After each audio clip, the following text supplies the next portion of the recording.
अनंत सिंह को जैसे ही न्यायालय से 10 वर्षों की सजा सुनाई गई, अनंत सिंह के समर्थकों में एक गजब का हताशा और निराशा का भाव आ गया। और यह हताशा और निराशा का भाव आने वाली लोकसभा और विधानसभा के चुनावों में भी दिखेंगी, जब वहां की जनता उनको चाहने वाले उनके समर्थक, दक्षिण बिहार के उनके समर्थक नीतीश कुमार और राजद के खिलाफ वाले गठबंधन के बटन पे वोट अपना दबाता नजर आएगी। ऐसा नीतीश कुमार को जैसे ही जानकारी मिली, नीतीश कुमार हैरान और परेशान हो गए कि दरअसल केवल ललन सिंह के बहकावे में आकर और उनके सुझाव पर अनंत सिंह के खिलाफ इतना भारी मुकदमा लाद दिया गया है। यह सही बात है कि अपराधी कोई भी हो, नेता कोई भी हो, अगर अवैध हथियार रखता है तो वह अपने घरों पे तो कम से कम नहीं ही रखेगा, चाहे कोई भी हो। बिहार में बहुत से नेता हैं जो आपराधिक पृष्ठभूमि से बनकर राजनीति में आए हैं, या कुछ ऐसे भी अपराधी हैं जो पीछे से राजनेताओं को सपोर्ट करते हैं, तो वे सब के पास हथियार तो है ही।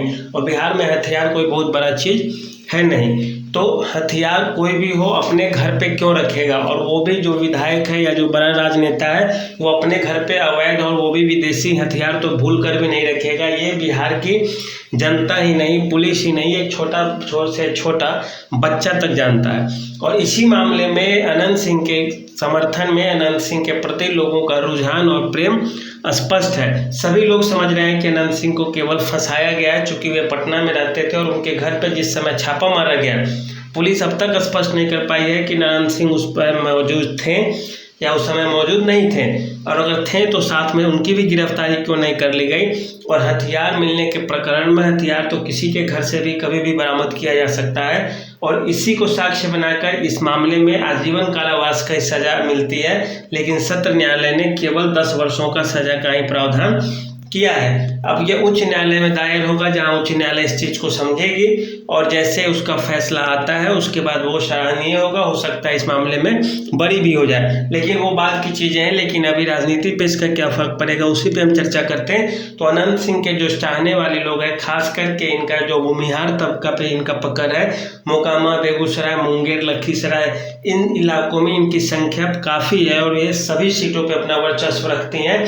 और ललन सिंह भी चूंकि मुंगेर लोकसभा क्षेत्र से चुनाव लड़ने को आतुर हैं, तो ऐसे में जो वहाँ के भूमिहार समाज के लोग हैं, वहाँ के भूमिहार वोटर हैं, वो नीतीश कुमार के साथ साथ ललन सिंह को भी इस चीज़ के लिए दोषी समझ रही है।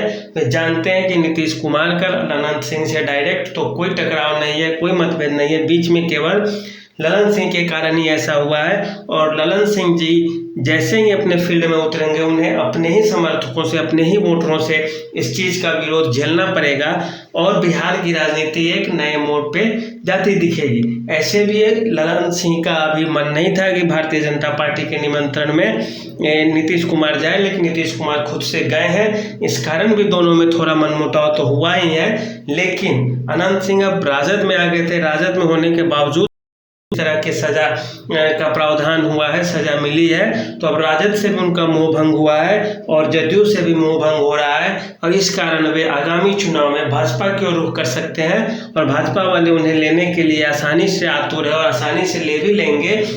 वे नहीं भी है तो उनकी पत्नी को टिकट देकर भाजपा से एक सीट भाजपा अपना मजबूत कर लेगी, और उसके बाद यह वादा करेगी कि अनंत सिंह को बाहर का रास्ता दिखाया जाएगा, अर्थात उन्हें जेल से बाहर किया जाएगा। और यह एक बिहार के लिए बहुत बड़ा मुद्दा हो जाएगा, और खास करके दक्षिणी बिहार में चर्चा करें तो जितने भी भूमिहार समाज के लोग हैं, वे अनंत सिंह को अपना नेता तो मानते हैं, लेकिन ललन सिंह को अपना नेता नहीं मानते। ऐसा इसलिए क्योंकि 2014 में जो चुनाव हुई थी लोकसभा का, उसमें जदयू मुंह के बल गिरी थी, और उस समय भी उनके ही वोटर, अपने ही समाज के वोटर उन्हें बाहर का रास्ता दिखाया, उन्हें वोट नहीं दिए थे। तो यह स्थिति बिहार में एक अफरा तफरी की तरफ फैली है। और देखिए आगामी चुनाव में क्या होता है। जो अनंत सिंह के समर्थक है, उनके चाहने वाले पूरे बिहार में लोग हैं, अनंत सिंह का न्यूज़ तो पूरे भारत में देखा जाता है। तो ऐसे में देखिए अब नीतीश कुमार को कितना महंगा सौदा पड़ता है ये, या कितना आसान सौदा पड़ता है, ये तो आने वाला समय ही बताएगा। लेकिन हाँ, यह स्पष्ट हो गया है कि अनंत सिंह को संभवतः नहीं, बहुत ज़्यादा इसकी संभावना है कि गलत तथ्यों के आधार पर उन्हें फंसाया गया है, क्योंकि 147 के मामले में आजीवन कारावास की सज़ा होती है, और इस मामले में उन्हें केवल 10 वर्षों की सज़ा दी गई है। इसका मतलब है कि न्यायालय को बहुत ठोस तथ्य और बहुत ठोस तर्क नहीं मिल पाए हैं। तो देखिए कुल मिलाकर क्या होता है, आगे हमारे साथ बने रहिए। तब तक के लिए धन्यवाद।